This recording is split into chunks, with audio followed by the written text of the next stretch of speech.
बिस्मिल्लाहिर्रहमानिर्रहीम, अस्सलाम वालेकुम। पाकिस्तान और दुनिया भर में देखने और सुनने वालों को अब्दुल कादिर का सलाम। पाकिस्तान में 28 जुलाई की रात है।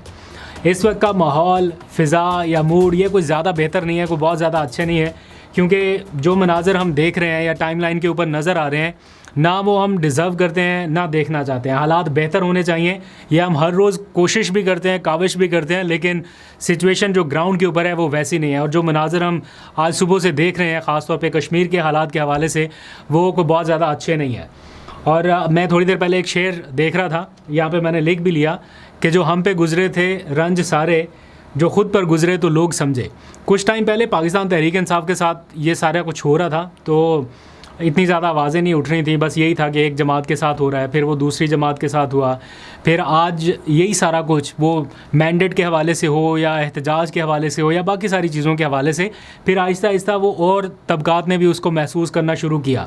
और आज हम देख रहे हैं कि बिलावल भी उसी किस्म के शिकवे करते दिखाई दे रहे हैं, बल्कि आज ऐसा लग रहा था जैसे वो क्रीज से बाहर निकलना चाहते हैं या बाहर निकल के खेलना चाहते हैं, लेकिन अभी उतना ज़्यादा नहीं, अभी भी मोहतात हैं, लेकिन फिर भी उनकी जो बातें हैं वो आज हेडलाइंस में है। उसके ऊपर आगे चल के बात करेंगे और कुछ पाकिस्तान तहरीक इंसाफ की तैयारियों के ऊपर भी बात करनी है, क्योंकि पेशावर और लाहौर के बाद अब उनकी नज़रें हैं रावलपिंडी पर।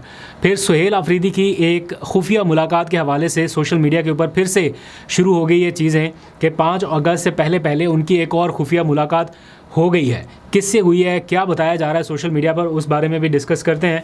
और आज इमरान खान साहब की भी मुलाकात हुई, लेकिन उसकी तफसीलात आपके सामने कुछ देर में रखते हैं। पहले कश्मीर की सूरत हाल पर ज़रा डिस्कशन कर लेते हैं। इलेक्शन का पहला मरहला मुकम्मल हो गया, एक जमात ने विक्ट्री क्लेम कर दी, उन्होंने वो भरपूर जश्न है उनके कैंप में कि क्या हो रहा है कश्मीर में, उससे कता नज़र उनको लग रहा है कि जनाब उनका कैंप जीत गया, तो वहाँ पे सेलिब्रेशंस हैं, ट्वीट्स भी आ रही हैं। जबकि दूसरी जमात जो मद्दे मुकाबल थी पाकिस्तान पीपल्स पार्टी, वो गिले शिकवे करते दिखाई दे रहे हैं और बड़े वाज़े अंदाज में कह रहे हैं कि जनाब उनका मैंडेट छीना गया।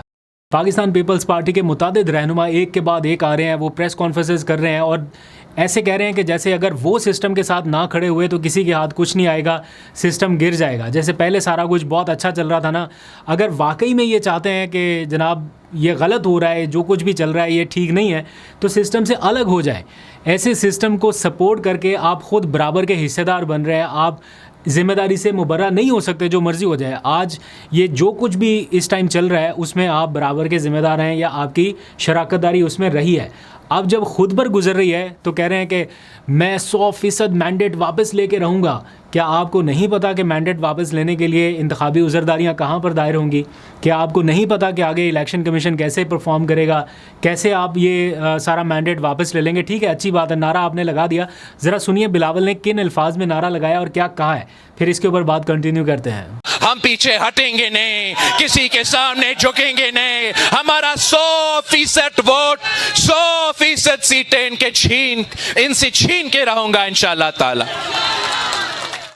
तो बिलावल काफ़ी एग्रेसिव दिखाई दे रहे हैं और वो कह रहे हैं कि वो अपना मैंडेट वापस लेके रहेंगे और वो शिकवा किसी और से भी कर रहे हैं, ढके छुपे लफ्ज़ों में शिकवा किसी और से भी कर रहे हैं कि क्या ये मुल्की मफाद मुकद्दम रखना है या फिर एक जमात का मफाद मुकद्दम रखना है। इस बारे में भी वो चीज़ें हेडलाइंस के ऊपर चल रही हैं। एनीहाउ ये डिबेट अभी कुछ दिन और चलेगी और फिर सारे ये एक साथ मिलके बैठेंगे। आप देखिएगा आप ये सारे एक ही टेबल पे एक ही जगह पे बैठेंगे। अक्सर हमने राना सनाउल्लाह साहब को भी अभी देखा ना, इल्ज़ामात उन्होंने बहुत बड़े बड़े लगाए, 3000 अरब रुपए की करप्शन का इल्ज़ाम लगाया ना। आजकल जिस टेलीविज़न शो में वो जाते हैं एंकर के साथ, उनकी थोड़ी बहुत वो हार्ट टाक के विजुअल्स आपको नज़र आ रहे हैं और वो यही बात कहते हैं कि जब हम आपस में बैठेंगे, जरदारी साहब के साथ बैठेंगे या बिलावल के साथ बैठेंगे तो हम ये चीज़ें वहाँ पर तय कर लेंगे। 3000 अरब रुपए की करप्शन का मामला उन्होंने डिस्कस कर दिया, लेकिन तय कहाँ पर होगा?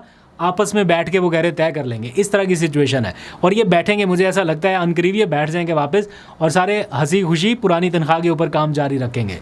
अब आगे आ जाइए, ज़रा पाकिस्तान तहरीक इंसाफ के कैंप में क्या चल रहा है उसके ऊपर थोड़ी सी बात करते हैं।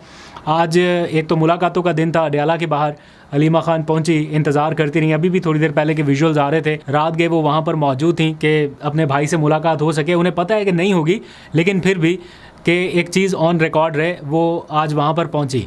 लेकिन जेल के अंदर इमरान खान की बहरहाल मुलाकात हो गई, उनकी अहलिया के साथ कुछ देर के लिए कॉन्फ्रेंस रूम में उसी तरह से उसी माहौल में उनकी मुलाकात कराई गई जैसे पहले होती है। अलीमा खान बाहर जो गुफ्तगू कर रही हैं मीडिया के लोगों के साथ, उनमें वो यही कह रही हैं कि हमने तैयारी कर ली है, लोग तैयार हैं, अगस्त का महीना जो है ये इमरान खान की रिहाई का है, वो ऐसे क्लेम कर रही हैं। हालांकि उन्हें ये खुद नहीं अंदाज़ा है कि अगस्त के महीने में क्या वो जेल से बाहर रह पाएंगी या नहीं, क्योंकि उनके खिलाफ जो मुकदमा है वो आखिरी स्टेजेस पे है। 11 अगस्त को केस लगा हुआ है, उसके बाद एक आध हियरिंग और फिर फैसला आ जाना है। और फैसला क्या आ सकता है इसके बारे में लंबी चौड़ी बहस करने की ज़रूरत नहीं है, वो खुद भी मेंटली प्रिपेयर है। इमरान खान खुद जेल में, उनकी अहलिया जेल में, बहन के ऊपर मुकदमा जिसका फ़ैसला होने वाला है, और एक और बहन नौरीन न्याजी, उनके ऊपर आज FIR दर्ज हो गई। तो इस तरह की एक सीरीज़ जो है वो चल रही है। बहरहाल इन्हीं सारे माहौल में PTI 5 अगस्त के हवाले से कुछ तैयारियां कर रही है, कुछ उनके कैंप में चीज़ें चल रही हैं। पहले फैसला किया गया था कि सिर्फ पेशावर में एक्टिविटी हो, पेशावर में जलसा हो, लेकिन चूँकि मुल्क भर में अब ये फैसला किया गया है कि एक्टिविटीज़ होंगी, तो पेशावर में जलसे के साथ साथ वो चाहते हैं हम मीनार पाकिस्तान जलसा करें, वहाँ पर डिप्टी कमिश्नर को दरख्वास्त दे दी। फिर आज ख़बर यह है कि उन्होंने रावलपिंडी में भी जलसा करने के लिए दरख्वास्त एक दे दी है।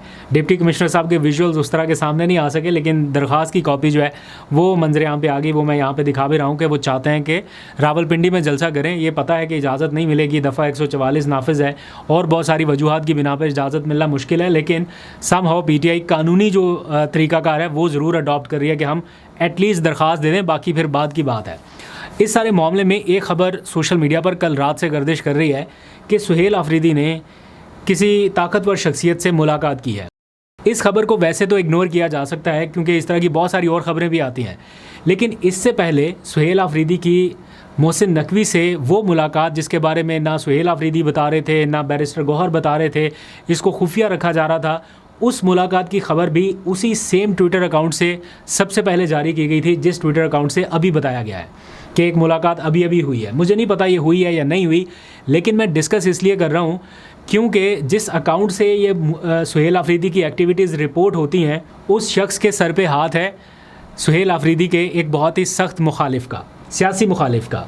तो और वो ख़ुद भी इस सारे सिस्टम का हिस्सा रह चुके हैं, तो उनके पास मूवमेंट जो हो रही होती है ना सुहेल आफरीदी की, उसके बारे में अपडेट्स आ जाती हैं और फिर वो ख़ुद तो नहीं बताते, उस अकाउंट के ज़रिए वो चीज़ें आने लग जाती हैं। और एग्जैक्टली ऐसा ही हो रहा है, जब जब उस अकाउंट से इन्फॉर्मेशन आती है उसका मतलब है कि तकरीबन ठीक है। अभी इस मुलाकात के हवाले से कंफर्म नहीं है, लेकिन हो सकता है 15-20 दिन के बाद जाके या महीने के बाद जाके आपको पता चलना शुरू हो कि हाँ जी ये मुलाकात हुई थी। बहरहाल हम इसलिए डिस्कस कर रहे हैं कि सोशल मीडिया पर ये एक चीज़ आई, अब अभी इसकी तस्दीक या तरदीद वो तो ऑब्वियसली सुहेल आफरीदी साहब ही कर सकते हैं। तो जैसे ही उनसे कोई आमना सामना होता है तो इस बारे में उनसे ज़रूर पूछेंगे। अच्छा, अब आगे आ जाइए, एक और बड़ी दिलचस्प खबर है आज की कि मुल्क की एक अहम शख्सियत के घर पर छापा पड़ा। अहम शख्सियत, उनका नाम जियो न्यूज़ के ऊपर नशर हुआ, अटॉर्नी जनरल मंसूर उस्मान के नाम से अटॉर्नी जनरल है आजकल, अटॉर्नी जनरल ऑफ पाकिस्तान। उनके घर पे छापा पड़ा और फिर कुछ देर के बाद ये खबर आई कि जनाब ये छापा गलती से पड़ गया। छापा मारना उनके साथ वाले किसी घर पे था, लेकिन गलती से इस घर पे छापा पड़ गया। और फिर हुआ क्या, आनन फानन पुलिस एहलकारों के ख़िलाफ़ कार्रवाई शुरू हो गई, मुकदमा दर्ज होना शुरू हो गए। ये होता है जब किसी ताकतवर शख्सियत के घर पुलिस जाए जिसके पास अहम ओहदा भी हो, और उसके बाद फिर आनन फानन बरतरफियाँ, मअतलियाँ और मुकदमा तक दर्ज हो जाते हैं। ये सारा सिलसिला जाते जाते पेट्रोलियम मसनूआत की कीमतों में थोड़ी देर के बाद रद्दोबदल होना है। जब आप ये व्लॉग देख रहे होंगे तो रद्दोबदल हो चुका होगा। तो जो एनर्जी को कवर करने वाले रिपोर्टर्स हैं वो बता रहे थे कि आज बेहतर कमी का इम्कान है। कल तो 1 रुपया की गई ना, उसके ऊपर काफ़ी तनकीद हो रही है, लेकिन बता रहे हैं कि शायद आज थोड़ा सा इससे बेहतर हो जाए, 2.5 रुपये 3 रुपये या इससे भी थोड़ा ज़्यादा हो सकता है। बहरहाल मुझे कोई पता नहीं है, लेकिन जो एनर्जी रिपोर्टर्स बता रहे हैं वही आपको कोट कर रहा हूँ। देखते हैं कुछ देर में क्या कमी या इजाफा होता है। दूसरी जानिब बिजली की कीमतों के हवाले से, ये जब भी पेट्रोल की प्राइसेस बढ़ती हैं या बिजली की कीमतें बढ़ती हैं ना, तो लोग अक्सर सोचते हैं कि यार जो लोग फ़ैसला करते हैं बढ़ाने के हवाले से, इनको खुद भी तो बिल आता होगा, ये कैसे पे करते हैं, ये कैसे डिसाइड कर लेते हैं कि इतनी, ओ भाई इनको इनकी जो तनख्वाहें हैं, इनकी जो मराहत हैं, इनको जो मुफ्त सहूलियात मिलती हैं, जो मुफ्त बिजली मिलती है, जो मुफ्त पेट्रोल अलाउंसेस मिलता है, इनको फ़र्क ही नहीं पड़ता, फिर चाहे जितनी मर्जी बढ़ा दे। अभी आज ही की खबर है, चेयरमैन नेपरा जो है, अब नेपरा जो है ये इदारा है जो बिजली की कीमतें ऊपर नीचे करता है। अब चेयरमैन नेपरा, उनकी तनख्वाह कितनी है, माहाना तनख्वाह, जो कि आज बताई गई है कौमी असम्बली में कायमा कमेटी के दौरान, वो है 32 लाख 3.2 मिलियन रुपीज़। 32 लाख रुपए माहाना उनकी तनख्वाह है। तो अगर 32 लाख रुपया को बंदा तनख्वाह ले रहा हो तो उसको क्या फ़र्क पड़े अगर 2-3 रुपये यूनिट ऊपर नीचे हो जाए, तो वो तो आराम से बढ़ा देगा। और फिर साथ में उनको ज़ाहिर बात है फ्यूल अलाउंसेस और ये सारा कुछ भी मिल रहा होगा, सरकारी घर भी मिला होगा यकीनी तौर पे, और बहुत सारे पर्क्स एंड प्रिविलेजेस और बहुत सारी फैसिलिटीज़ होंगी। तो इसलिए वो आदमी जो 200 यूनिट इस्तेमाल करता है वो भी बड़ी मुश्किल से, कि कहीं 200 से 1 यूनिट ऊपर हुआ तो 6 महीने तक सज़ा मिलेगी। 6 महीने तक, ये मुझे नहीं पता था, ये बात मुझे अभी पता चली है कि अगर आप गलती से 200 यूनिट से 1 यूनिट भी एक बार इस्तेमाल कर लें तो शायद ये वो वाहिद जुर्म है जिसकी सज़ा आपको एक बार नहीं 6 बार मिलेगी। यानी अगर कोई सारिफ 201 यूनिट इस्तेमाल करता है 200 से ऊपर, तो अगले 6 महीने तक उसका बिल हायर स्लैब के साथ ही आएगा। उसको 6 महीने तक मुसलसल सज़ा मिलती रहेगी कि 200 यूनिट से ऊपर इस्तेमाल क्यों हुआ। ठीक है, अगर आपने 200 यूनिट और ऊपर वाले का अलग रखा हुआ है टैरिफ, तो अगर किसी से एक बार 200 यूनिट से ज़्यादा इस्तेमाल हो गया तो उसको एक ही बार की सज़ा होनी चाहिए ना, एक ही बार की पेनल्टी होनी चाहिए। अब ये क्या कि वो अगले 6 महीने तक उसी हिसाब से बिल पे करता रहे, तो यानी पूरे साल में अगर आप गलती से 2 बार 200 यूनिट से ऊपर इस्तेमाल कर गए तो मतलब पूरा साल आप हायर स्लैब के हिसाब से बिल पे करते रहेंगे, आपके ऊपर कोई रियायत कोई सब्सिडी नहीं होगी। ये एक अजीब ही दास्तान है, मुझे पहले नहीं पता था, अभी पता चला। एनी हाउ, अपना बहुत सा ख्याल रखिए। अभी तक के लिए इतना ही। अल्लाह हाफ़िज़।